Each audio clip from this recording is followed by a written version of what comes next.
Today on the My Fit Tribe podcast, I am joined by Jasmin, also known as Jasmin Nass, who is the founder of Elevate Mindworks and a certified hypnotist who helps people quiet the inner noise and rewire subconscious patterns that no longer serve them. A mom, a multi-business owner, Jazz brings both lived experience and compassion to her work. After years of striving, overthinking, and chasing external validation, her own personal reset led her to this path. Today, she helps high-functioning adults create real, lasting change by working with the mind at its deepest level. Hi, Jazz. Thanks for joining me. Hey, thank you, Erica. Thank you so much for having me on the podcast today. It's such an honor, and I'm thrilled to be here with you. I'm super excited to have this conversation, and we'll get into what hypnotism is and how it works. But I want to give the listeners a little bit of background about how we know each other. Yeah. We both did the When stories earlier, or last year, I should say, now that we're in 2026. Right. And what an experience it was. We both have talked about really sharing our own stories and how vulnerable that made us feel. So it was a pleasure to get to know you through that growing experience. Absolutely. Absolutely. And I mean, I just love how everything just came together for us to now be connected. And I know for a fact our journeys, like in terms of us, like staying connected, are just getting started. Yeah, it's really been fun. So to get our listeners familiar, can you talk a little bit with us about what your life was like before you found hypnotism? Will you talk a little bit about, quieting the noise, which I think everybody can resonate with. Yeah. What was your life like at that time? Oh, absolutely. Well, I guess I'm going to just be completely blunt. I was in my dumpster fire era of life. And I can laugh about it now because it has truly led to my breakthroughs. And so at the time that I was about to be walked into my connection with hypnosis for the first time, I was post-divorce, and I was in such a zone of struggle because here I am trying to basically move through all the shame, all the guilt, all the childhood wounds, the abandonment, the things that were being stirred up. And so the divorce was a beautiful catalyst that led me to actually starting to make the changes necessary to start living beyond these negative, like mental loops that were just almost torturing me insistently every single day. And so at that time, I was like trying my best to be the single mom that's trying to help her own daughter through it. I believe my daughter was approximately like 7, 8-ish when we moved out into our own home. And while her dad and I, we divorced well, meaning we were peaceful, we didn't drag things out in a way that got her involved. We were, if you want to say, the poster couple on the outside of how to deal with divorce. But the inner world, the things that were going on inside me were just so much of put a mask on, keep up the facade, try to be strong. And I felt like I was literally, if you want to say, like being tormented from the inside out. And that was because of all of my unresolved trauma from childhood, experiences, beliefs, thoughts I had about myself. And I couldn't break through. And it was getting to a point where, we have that draw the line in the sand moment, where you're like, I just can't live this way anymore. And knowing that my daughter at some point, probably in the near future around that time, would have recognized that the person mom's presenting herself to be isn't actually in alignment with who she actually is. And monkey see, monkey do. And I'm like, I can't pass this on to her. And I can't expect her to have the life that I want her to have if I'm not living it myself. And so that was kind of that moment where everything just came to that point where I'm like, okay, enough is enough. And I heard a whisper in my mind that was like hypnosis. And I was like, oh my God, hypnosis. Yeah. And so I had went to a women's only retreat the year prior, and I had forgotten that one of the ladies that was there was a hypnotist. And so I reached out to her, and my intention at that point was I need hypnosis just to get my confidence back. And so we did virtual 6 sessions, and she did scripted hypnosis, which is the most common version of hypnosis. And it was amazing, Erica. I kid you not. The morning after, I like woke up with that sense of hope, and the hope that, like, for example, if you have an insane migraine that you have just been living with, and you take something and it starts to like dial it down, and it takes the edge off, and it gives you that hope, like, oh my gosh, okay, maybe this is going to go away. And so I stuck with it. And after 6 sessions, there was a huge improvement. I was like, I will use this forever in my life. This is going to be my, if you want to say my thing, because we all have the things that work for us. And knowing that there's multiple pathways, I was just like, now is the time to then start learning more about it. And so after, I want to say, probably like 2 months after my first session round with the girlfriend, I had that moment of either I can do another round with her or I can learn to do this myself. And so from that point, I was like, if I'm going to do this and use this as like my primary tool in my toolkit to work through life experiences, like the thoughts, all the things, why don't I just learn how to do hypnosis for myself? And like, honestly, so some of it was really self-driven. And also I was like, well, it's probably a little more like financially responsible because I'm going to be doing this all the time.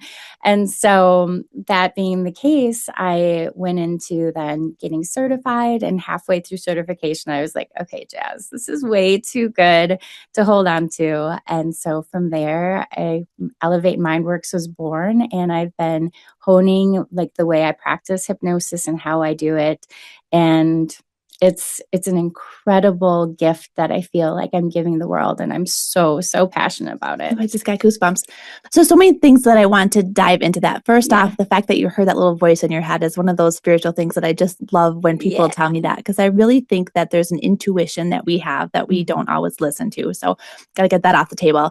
And then you talk about the noise and like having that little bit of clarity, a little bit of hope. That's something I think everybody can relate to, because everybody at some point in their journey is in the garbage, dumpster fire, right? For sure. And there are people who are single moms, or even just parenting in general, and balancing the work and the parenting and the decisions and trying to be that best version of yourself. And it can be very overwhelming. So when you started that process and you got through that first 6 weeks and you had that, like, what was it that was doing to like your default mode? Like, how does that start to work in making those changes and how you think? Absolutely. What a great question. So honestly, what it felt like at that point, so that's been about, we'll say, almost 2.5 years ago, was when that official transition kicked into place for me. And what it felt like was almost like the volume was turned down, and like the mental thoughts were like, they were slowing down. So in my mind, I can think of like, if you must think of something looping really fast, where it's like, whoa, whoa, whoa, whoa, whoa, whoa, whoa, whoa, whoa, right? And it just keeps going, going, going. And it's so hard. And it's like, there's so much momentum in that like frenzied loop. It was like the volume of it started dialing down, and the frequency of those, if you want to say, disempowering thoughts and beliefs started to be reduced. They started to get gentler. They stopped being so persistent. There was more pause and almost like a sense of self-questioning, like, is that true? And so it was like, if you want to think of like, going to the doctor, there's the pain chart where it's like 0 to 10.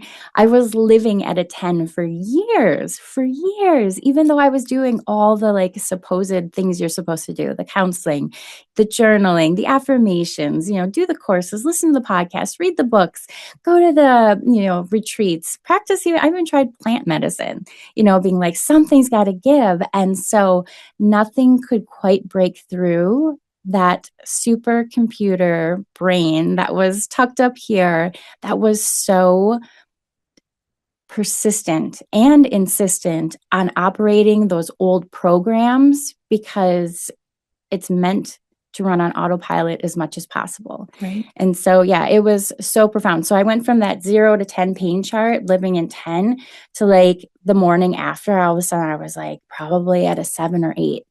And then for like several weeks, I was like, okay, I'm kind of bouncing between 5 or 6. And like even that, at like to go from 10 down to like a 7, down to like a 6 and then 5. And I mean, it wasn't perfect, because you also have decades of wiring and muscle memory that's sitting there guiding the show. And so even though the changes were there, they were new, they were raw, and they were gaining momentum and strength.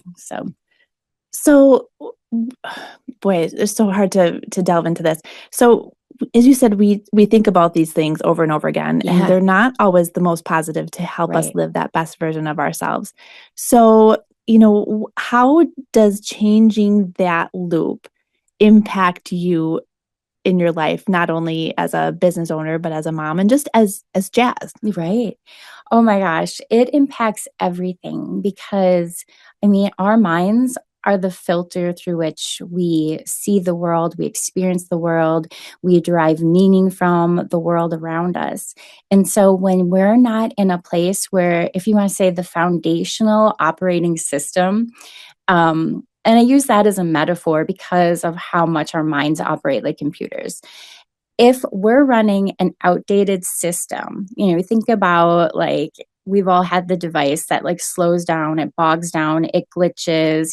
People talk about like having like technology having viruses, things like that. I mean, that's what it's like versus pulling out a brand new like iPhone or a brand new, iPad or Android, whatever you have. It's like all of a sudden you go from like, okay, I can't get anything to load properly, even though I know I want it to do XYZ. It's not doing it.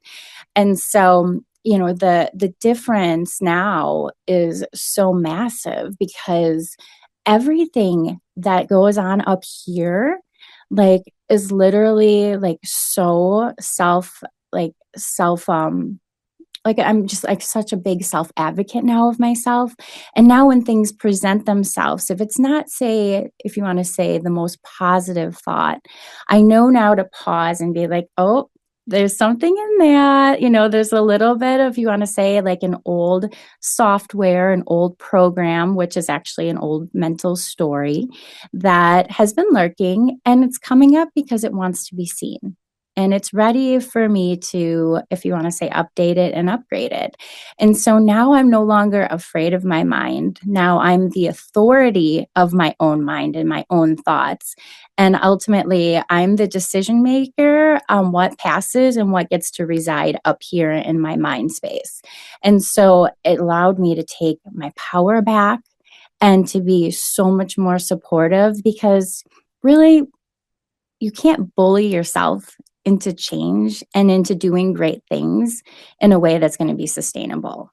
I mean, and a lot of times you can see people, the way like little children interact with adults. Like if there is an unmet need that is behind the reaction, we can't bully it into doing something differently. We have to see it and we have to meet it and we have to hold that space for it in a way that says, I see you and I see that there's that need and I see that that's what's behind it.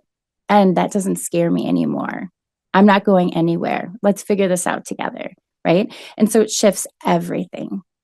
So if someone comes to you and they know that they have these blockages or this default negative pattern, but they really can't put their finger on like maybe a childhood wound or something specific that's really hindering them.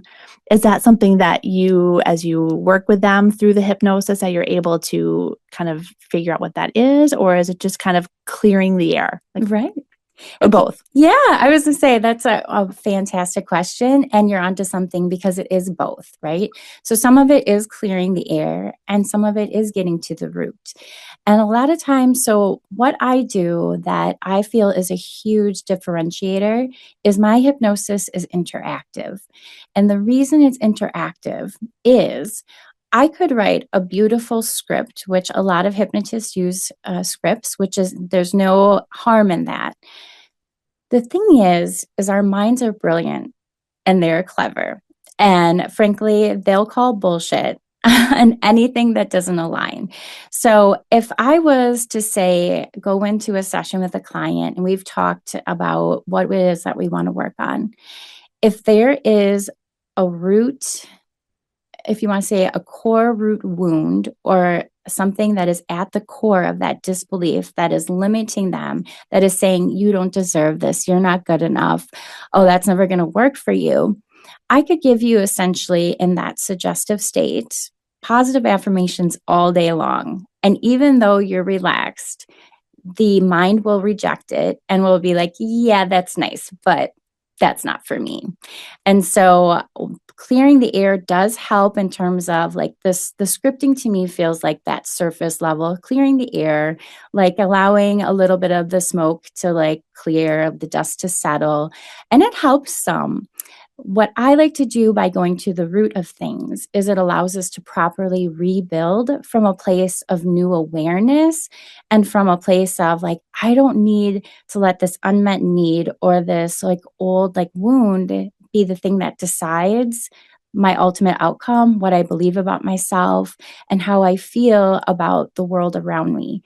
And so with interactive hypnosis, there is a lot of times that like people just know, like there's that nudge of like, okay, I know that there's something because, so for example, it might be like, I can tell there's a charge between me and that person. I feel triggered all the time, or I just don't know why. I can't stop overthinking about this dynamic, or, so it'll come off as like, there's just like essentially a presenting undesirable like outcome. And so they come to me. And then in hypnosis, what we do is we start to go behind that. So we see that as a presenting symptom, but then we figure out what is behind that together. And so with interactive hypnosis, the logical analytical mind gets to essentially slide over a little bit. You get that part of you that is perceiving everything that's happening around you all day long, acting as a filter to make sure that you survive, that you're safe, and to even seek out pleasure, gets to slide over just a little bit. And so you're ultimately always in control. And then we get to get into that inner part of you that knows and holds, if you want to say, the truth about what is behind that charge dynamic. And so in our sessions, because my clients are giving me live, real feedback, we will then walk through that collaboratively together. And so the mind is always wired to keep you safe. And that doesn't mean having to go like, oh my gosh, I have to go to a specific childhood memory, or you even have to know. And the mind will like basically give you in a dreamlike state. Essentially, it can give you metaphors. It'll give you experiences that just allow you to make the most sense of what you need to process so you can process it once and for all and release it. And so there's so many beautiful things that come out of that process, because not only are we clearing the air, we're eliminating the thing that is driving that disconnect, that's creating that loud noise, that's making like what's going up in here in your mind feel so expensive and like something that you can't afford to keep trying to shoulder and try to power through anymore. And so it's a powerful, profound process. And every single person I've taken through it, no one ever walks out being like, that was terrifying. Everyone was like, oh my God, I had no idea.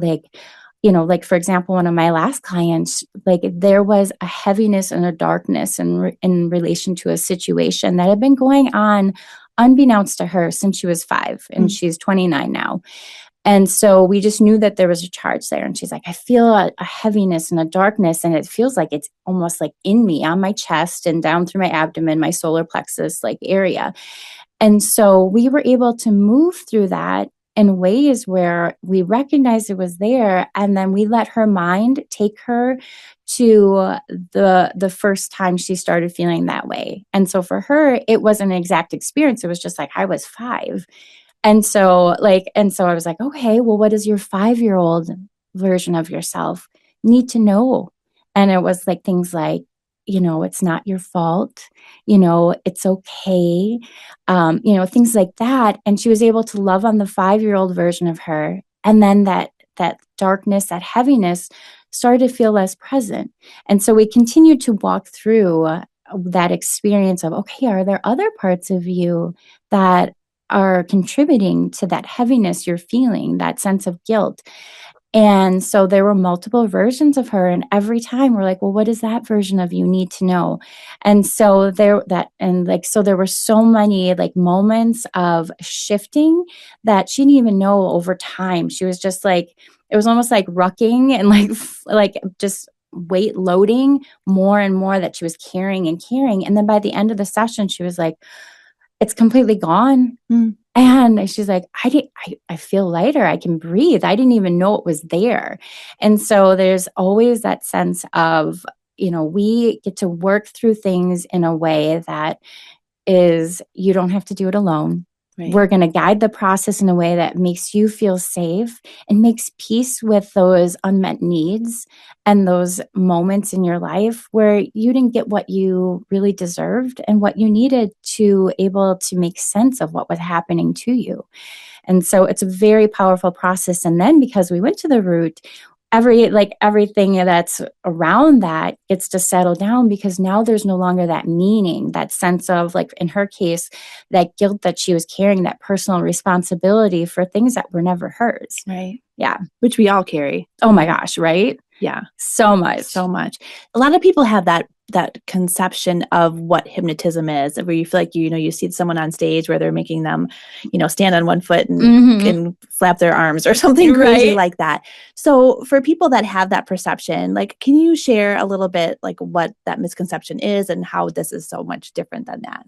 Absolutely. Absolutely. And I love that. And I do love that, if you want to say, entertainment hypnosis has still brought attention to it as a modality. True. And so there's still power in that. And it's okay that that's the misconception. So the truth is, the reason that stage hypnosis works that way is the people that are stage hypnotists know how to pick out the right people, meaning they'll pull them up on stage and they'll just see, like, is this person like someone that's, one, open to be hypnotized, meaning like, oh, I'll see what happens. And two, what they look for are people that are willing to basically be like the wild card, like, oh, I'll do anything for a laugh, or like, sure, like I'll use this as an opportunity for my like 3 seconds of fame, being up on a stage. And those are the people they keep on stage. You can never be hypnotized into doing something that doesn't resonate with you, that you wouldn't choose if you were fully, like, logically, cognitively present the way you and I are right now. And so even there's a range of depth in which your mind goes into to relax. And like, I'm just going to say it, it's a jargon word, but it's the theta brainwave state is what we're looking to do. And the theta brainwave state has a wide range. So that can be like, if your eyes are closed, you take a breath and you're just relaxing, and you're very present. You're very much so aware of the room around you, but there's just like a little bit of stillness, right? And then there's like the theta brainwave state that can take you as far to like the point of where you feel like you're like a little bit that twilight zone between like, I'm awake, I'm super tired, and I'm about to go to sleep. And so there's a huge range, because a lot of the misconceptions around hypnosis are not only, what, are you going to make me act like a chicken? Right. But then the other misconception is that, oh my gosh, I'm going to lose control. I'm not going to have any idea of what happened to me. I'm not going to know what they said.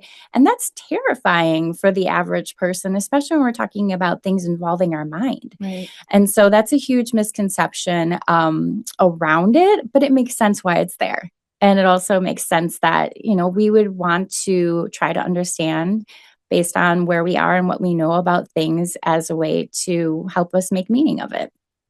Yeah. So if you have someone that comes to you with something like they want to stop smoking, or they have an anxiety over a specific thing, how does that approach differ from just like, I need to quiet noise? Let's start there. Right.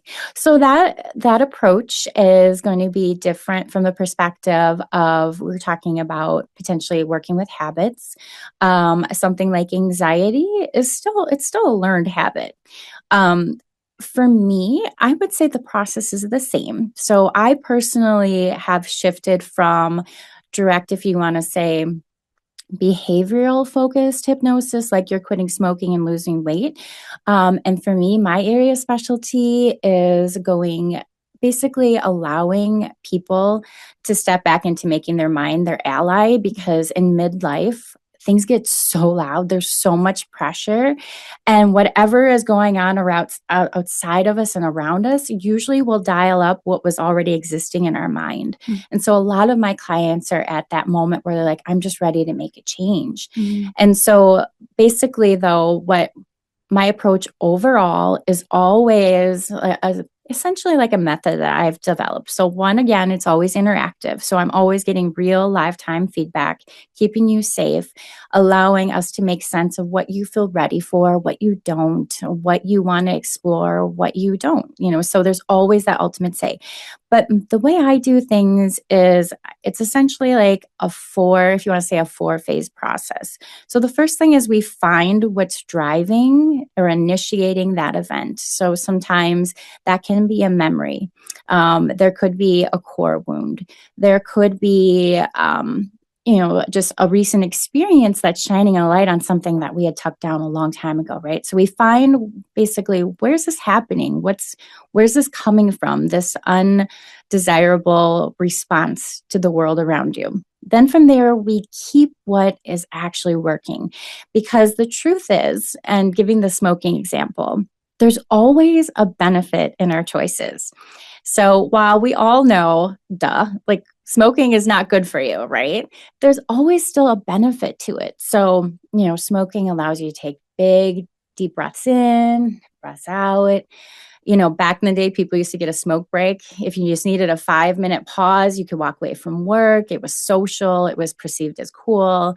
There's also like the opportunity to like clear brain fog. It's a stimulant. It helps if you're like, trying to lose weight. There's lots of advantages to smoking. Is it the healthiest way to get those things? Absolutely not. Right. But that's what the key part of it is. There's always a reason why we're responding the way we are, why we are thinking the way we are, because it's always coming from a place of either wanting to keep you safe, to protect you, to respond to the world around you, to create something that is getting you closer to an unmet need.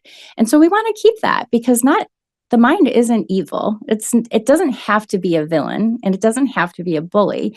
We know it's coming from the right place. Sometimes things just get way out of hand, right? And then from there, we update the meaning. We update like what that has to be, meaning the emotional charge or the way that we interpret the events. And so we update it in a way that allows you to step back from that and be a whole lot more empowered and just be like, okay, now I have all the information. And it really wasn't all the things I thought, like now all of a sudden you're checking the equation and you're like, wait, the A plus B equals C, like, wait, now A and B are changing. So it doesn't have to equal C all the time, right? And then from there, we also focus on becoming future pacing. Who's the person you want to be now? And sometimes it's not an entire identity. Sometimes it's just if I'm in this dynamic with this specific person, I want to be someone who feels calm, who feels anchored, who feels like I can have the conversations and I don't have to like fight to be heard, because now we start holding ourselves and being responsible for our own emotional, our thoughts, our feelings, like wellness overall. And so like, because now you get to start shifting into like being the person that's like, I got me, like everything starts to change, because now you're not looking for everything around you to give you meaning. It gets to be the icing on the cake, but the ultimate meaning now gets to come from a part of you that's like, okay, now I'm more whole. Now I see things much more clearly. That served me for a period of time, but it no longer does. And I'm ready to move forward into a new chapter, a new timeline in my life in which like everything is starting to serve me now and be like a thing that advocates for me and moves me forward. And so it's just such a powerful way to allow people to literally take back their mind, take back their personal authority, and do so in a way that's actually really easy, because now it simplifies things, because then they also start learning how to filter through the noise, through the thoughts, because now we're having new like set points, new baselines where it's like, even if an old pattern comes up, there's a different response to it, because it's not like, oh no, like I lost the momentum. Now it's like I've been through this before. Like, I know that there's something behind it, and I can start trusting my inner voice instead of running from it. And if something about it doesn't feel right, I can be like, okay, I hear you. I see you. Tell me a little more about that, right? Because now, like, it's not like hypercharging our nervous system in a way that creates this massive fight, flight, or freeze in our own mind. Right. And how much does slowing down play a part in that healing process? Because like you said, with all that noise and your nervous system all amped up, you can't even hear a good thought. You can't change that thought process when you're overstimulated in every aspect. I'm so stressed out all the time. Absolutely. You're right. Yeah. So, I mean, slowing down, like, to me, feels like slowing down that electrical, like, negative charge, if you want to say, behind things. And so one thing that's beautiful about working with people over time, like the way I work with people now is 8 weeks doing weekly 90-minute sessions. And so we have like 2 months of new, if you want to say, new patterns that are starting to be wired into place, new beliefs, new thought systems. And so a natural byproduct of that is to be able to like slow down, because there's no longer that manic response to either trying to like numb it, or trying to avoid it, or trying to distract from it. Because now you're like, okay, like, not only are things slowed down a little bit more mentally, but now I'm seeing like how I can actually navigate myself in a way where I don't have to scare myself anymore. I don't have to like ignore myself or run from myself. I get to, in the spiritual community, people talk about the buffalo spirit. And one thing I love about that is the buffalo, like in nature, it sees a storm. It doesn't run from it. It runs to it, because then it knows that I'm going to get through this faster. And it allows more of an empowerment. And behind all of that emotional charge, everyone that I work with, the initial concerns are like, oh, what's going to be on the other side of that? Because it feels scary. It feels terrible. And so it makes sense why naturally you'd be like, I'm going to go ahead and avoid that, because I'm pretty sure there's going to be something there I don't want to experience. I don't want to know. And what we find is, because the mind is so wired to keep you safe, using hypnosis just relaxes you enough for your mind to safely actually deal with it. And so the mind will give it to you in a way that allows you to stay protected. So that way you can completely just move through it in a way that is so supportive. That is a beautiful way to put it, because you're right. You spend all your time running away from anything that can trigger you, or that is uncomfortable even, in trying to face it. So if you can switch your station a little bit to be able to understand it better and to heal, that's beautiful. I love too that you deal with people, or help people, I should say, that are really looking to make a transition, because a lot of women who are in middle age might be dealing with their kids going off to college, or they've been in their job for 10 years and they're so burnt out, or they're just not finding that drive and that happiness of who they are right now in this life, or who they want to be. That's a hard thing to really put your fingers on. So how do you help? I work with people to really kind of, tune in to what that best version of themselves looks like, because that's so different in every season of life. It absolutely is, Erica. And, the truth is like, sometimes people know I need to change, but there's also that daunting reality of like, I have no idea what that even means. Right. What does that even look like? I've been so disconnected from myself. If you asked me, I would be like, I don't know. Right. And that's a very common response. And it makes absolute sense, because especially for a lot of us women, like, we tend to be natural nurturers, caretakers, which oftentimes it comes from a loving place, but it oftentimes that means that we pour so much into others and then we neglect ourselves, right? Or we deny our own needs, or we don't speak up. And so for those that want to step into the next chapter, one of the things that I really like to do with every single client is like, it's a non-negotiable. It's the way we kick things off. I have a very robust intake form that deep dives into basically where they are now, what's going on, what have they done before, and what are just a few outcomes that you would like to have by the end of our 8 weeks and our first round together. And so what I'm looking for in that form are like things like patterns that I can see will start to, like, typically it may not be a blatant, like, bold pattern, but then you can see when you have this questionnaire filled out, you can see this quiet pattern and quiet, like, if you want to say, strand that has been like running in the background, connecting everything that's going on. And so for me, I'm always looking for, like, what is the biggest kingpin that we can focus on right here, right now, to make a change, to move the needle, and to start moving you closer to your North Star. And so a lot of times that means just clearing a lot of the things that we've been carrying for, years, decades, maybe even an entire lifetime. And so, we always do it, though, again, in a way that allows them to be ultimately in control. I'm just an experience guide.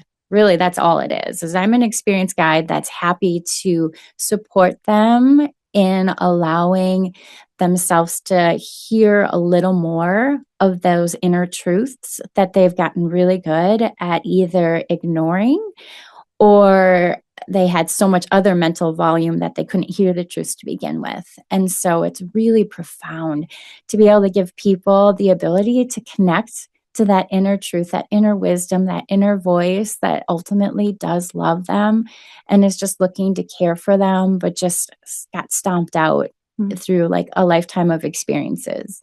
And so that's what a lot of my work focuses on. I do have like multi-layers to the work I do. And so a lot of times people will continue beyond the 8 weeks, knowing that we're not always going to like radically transform every part of their life in 8 weeks. But we definitely unravel the big kingpin, as I've mentioned, that was the thing that was holding the chaos and the noise in place. So that way there's like the sense of like, if you want to say like an opening now, like a flower that's starting to like just like open up more and gets to start to like be like, okay, now that I can breathe, now that I can connect to myself, now that I can recognize the charge, the things that I was deriving so much meaning from are no longer my truth, then the clarity comes. Then the identity shifts change. Then the relationships move into a healthier place.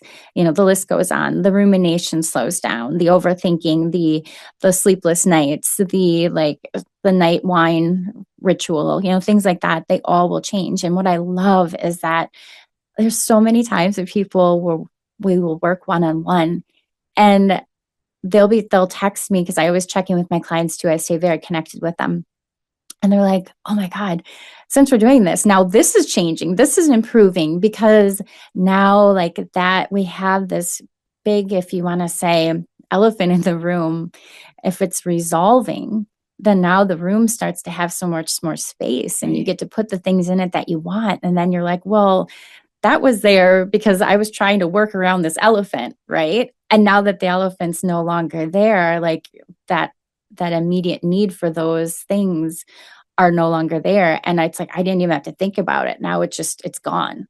So it's so powerful. I'm so passionate about it because it's just so transformative to give people the opportunity to like breathe and to safely settle into their own mind.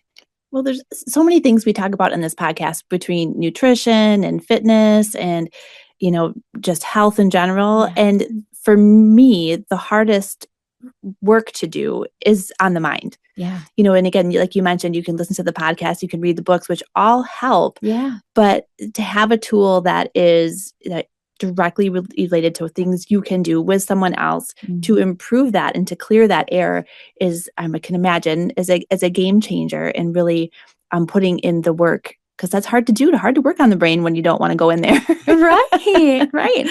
You're absolutely right. And, and I will always reinforce with not only on this podcast today, but with others is we're afraid of what we don't understand. Right. And a lot of times what's behind that sense of I don't know if I want to know what's behind it. It's just, if you can imagine, typically it's a part of yourself that you've just been denying. And the pause and the typically is, I wasn't sure if I go into okay, a lot of times it's a child version of you, because a lot of times it is, but it can be even an older version of you that was denied, that was basically told you need to be quiet. I don't want to see that. Go away.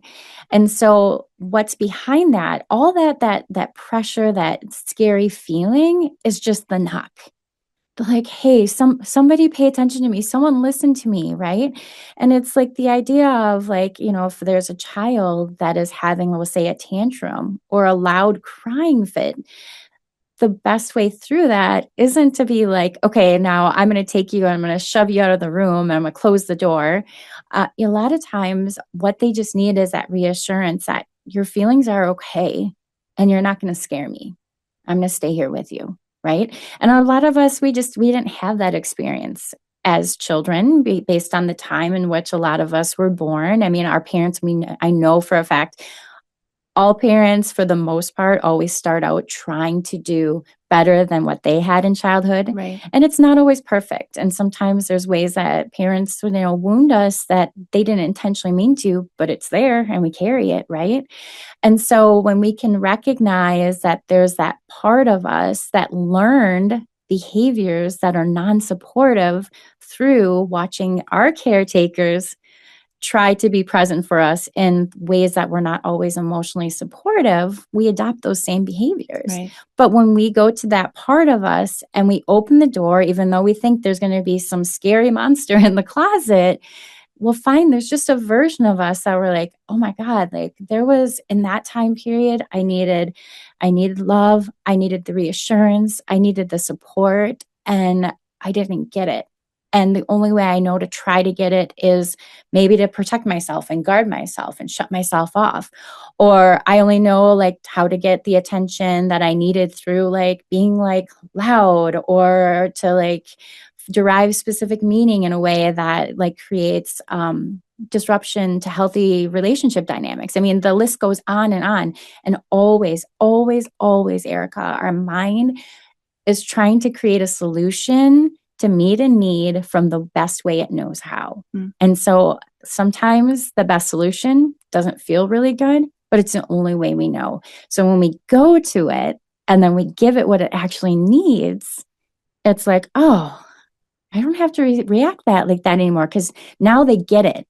Now they see me. Now they understand where I was coming from. And it's just even if you're having a disagreement or a conversation with somebody, when you start to see things from their perspective, it doesn't mean you have to agree with it. Right. It doesn't mean you have to condone it or be yeah, that's exactly how you should act or respond.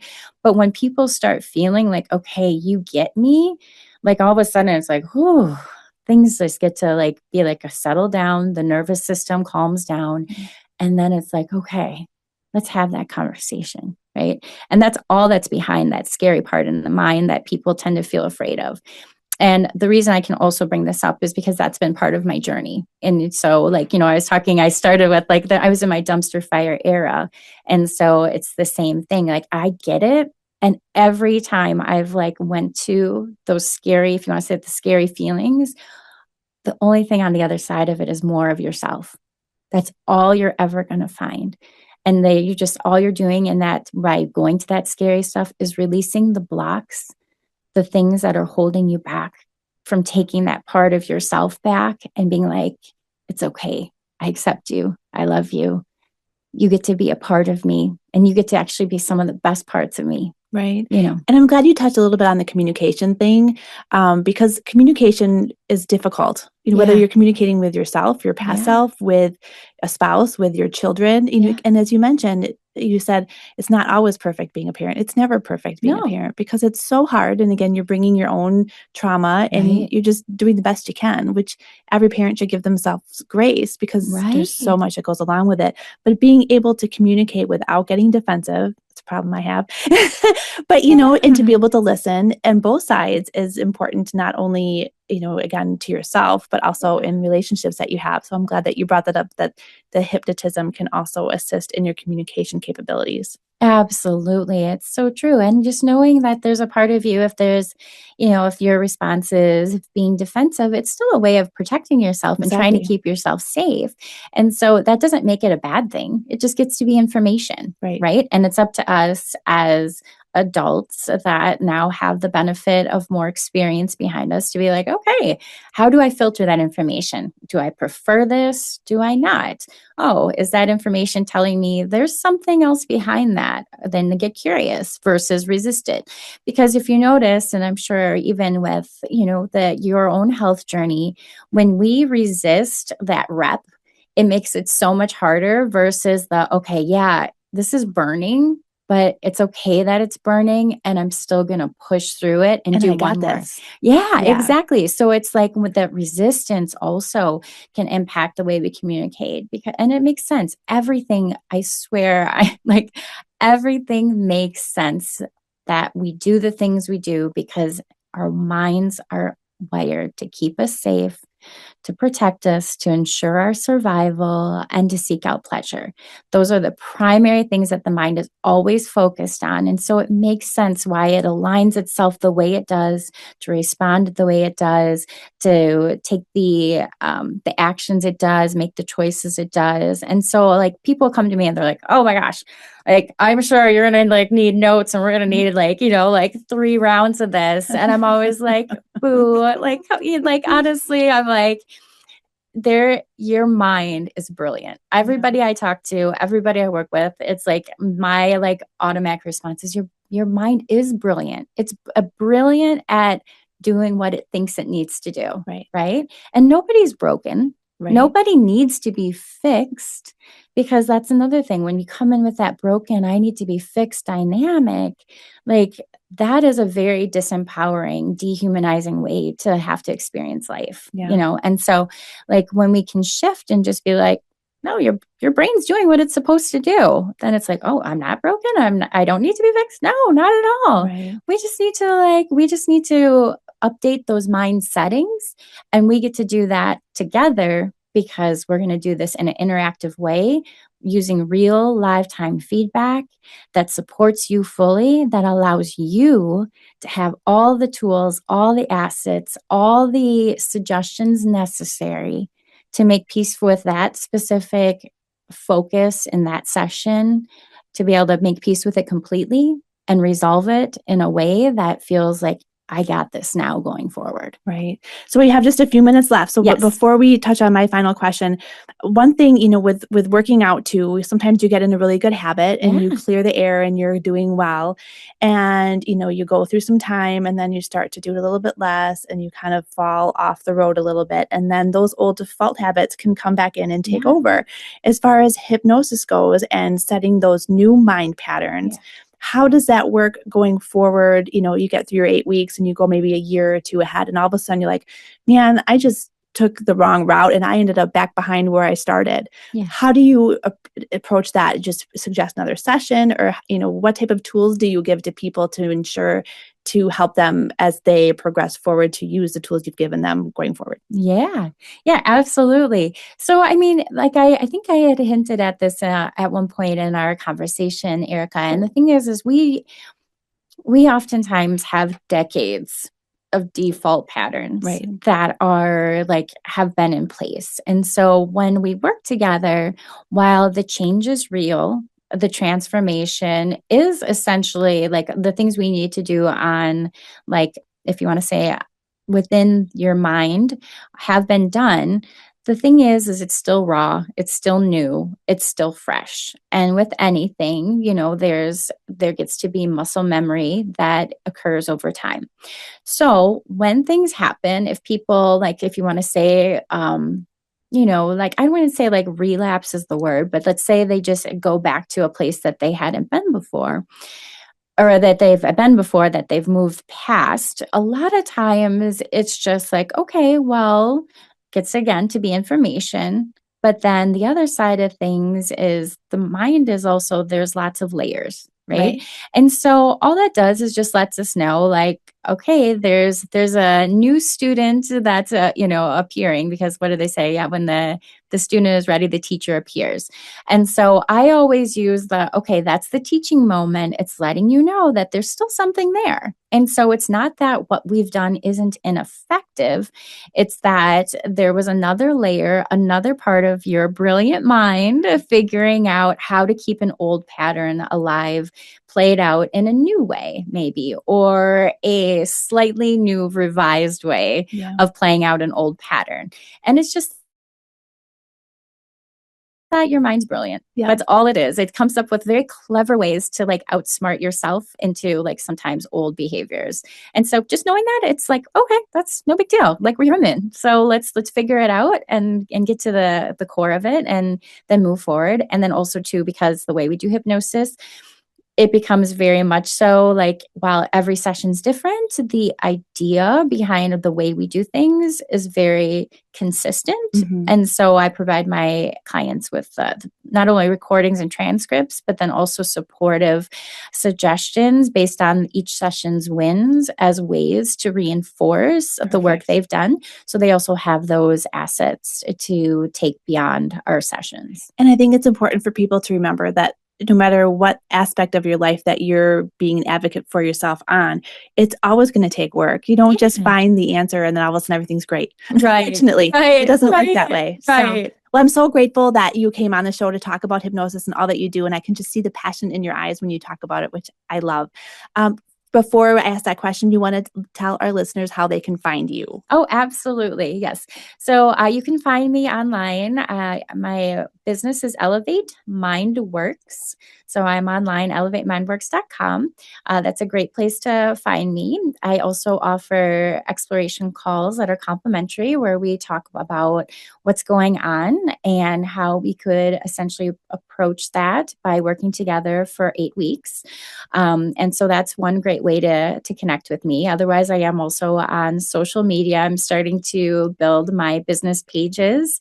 And I'm also focusing on creating some audio recordings as well, because sometimes people need essentially the test drive, to feel more comfortable, because, hypnosis is an intimate type of practice. Right. And so I'm always here to offer that sense of like comfort and that sense of like, I got you. And so sometimes people need it in different ways. So again, they can either connect over a call through those platforms, or as I said, my audios will be launching here very soon. And that's another way to connect. Awesome. And we will be sure to put the links in the show notes. Beautiful. Thank you. Okay. So my favorite question is, so I'm going to ask you a 2-part question. Okay. And we only have about a couple minutes left. Okay. No worries. First question is, if you, Jazz, today could have a conversation with your past self, mm-hmm. I'm going to guess the dumpster fire Jazz. Yeah. And you could sit down with her and you could tell her something. What would you say? Oh my gosh. Well, it would be a similar version of something I tell her all the time. It's just that I love you so fucking much, and I got you, and we're going to be okay, and we're going to get through this together. Because that version of Jazz thought that she had to do it all alone, mm-hmm. that she had to be strong, that she had to put out a version of herself and couldn't be vulnerable and transparent or human. And so I would just continue to like reaffirm what I do with her on a very regular basis, which is just that I love you, and that like we are going to get through this together. Like, I'm not going anywhere. So now if you, Jazz, could have a conversation with your future self, you can pick how old she is or which version that is. What would you ask her, and what do you think she would say back to you? Oh, that's a good one. Okay, so I would say that version of me is probably, I'm going to say she's only 5 years out. And a question I think I would ask her would be, okay, I think I would ask her, like, how did you continue to stay confident in taking one step at a time, like from a place of faith? Meaning, like, as of right now, I have some very big business goals and a big vision. And, we talked about before we went on started recording here on our podcast today, Erica, and it was like, there's a little bit of that when you haven't gotten to a certain point, where you're going, there's a little bit of a gap. And so there's a little bit of discomfort in the gap as you're learning the skills to continue to up level, to rise to that next level. And so, yeah, I would just be curious about, because where I'm going, it's going to require a lot of stretching, a lot of learning things that I don't know about, wondering how to do it. And so one would be the confidence to keep going, because, the bigger the vision, the bigger the stretch kind of thing. And then the second part of it would be like, also, and like, how do you continue even though you're here now, having already accomplished this big vision? How do you continue to have that balanced life that truly supports you, where you're not building a business to support the business, but you're building a business to support a life that allows you to have more impact, not only on a personal level and in your relationships and in your health, but with the world? And like, I actually, just a few weeks ago, I realized, like, right now, I'm like, one of my visions and my goals for every day is to start every day from the place of, I want to bless 10,000 people today. And like, I don't, like, just even saying that, I'm like, oh my gosh, I have no idea. How am I going to bless 10,000 people today? A girl that's, somewhat new to not only what she's doing, but like, I mean, 2.5 years, when you think about it, is still a fair amount of experience. But, you think about your Tony Robbins, these people that are like wellness type icons that are making big change. And you're like, oh my gosh, I feel like I'm only down here. How am I going to get up there? But like, to do it in a way that supports you, where you just get to have a sense of true freedom, as you're building the things and as you're blessing people and as you're making change and as you're like paving a path. Like, to me, that's so powerful. And I would love for her to be like, oh girl, let me give you all my hacks. I'm going to go ahead and tell you, this is how you set it up. So I would be like, yeah. So we can't get into all the hacks with your future self because we're running out of time, but what do you think she would say back to you regarding the confidence? The confidence, I think she would do, honestly, I think she would tell me what I've been telling myself right now. And basically the metaphor is just a simple, like, there's an Indiana Jones where I think it's like the one where he's trying to find the grail that Jesus like drank out of, the chalice or the cup. And there's a big cavern. So he comes down a hallway and there's a huge, what looks like a bottomless pit on like at the end of the hallways in. And so he steps out and he looks down and there's this huge bottomless pit and he sees where he's supposed to go is on the other side, right? But there's no clear way to get there. And I think he has like his dad's journal or something like that. And there's like a moment in like, or an inscription in there that implies something about like, just like you have to like step out in faith. And so Harrison Ford, as Indiana Jones, he closes his eyes, big breath, and he steps off of the ledge into like what feels like a bottomless pit. And there's an invisible bridge there.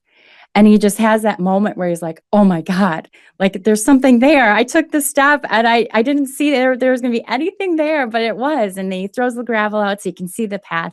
And I think that's what she would tell me, is just like every time, just imagine and just know that if you take the step forward, even if it doesn't seem clear how you're going to like basically be like supported, it's there. Right. You just have to take the step. One step at a time. And you got to trust your intuition, like we talked about at the very beginning. Yes, so, absolutely. Thank you so much for joining me today. We'll be sure to put everything in the show notes so that our listeners can find you. Thank you. I'm so proud of you for all that you're doing. Thank you, Erica. And thank you again so much for having me today. I just love seeing where you're going with your life too. And it's been a beautiful experience. So thank you. I love it. Thank you. All right.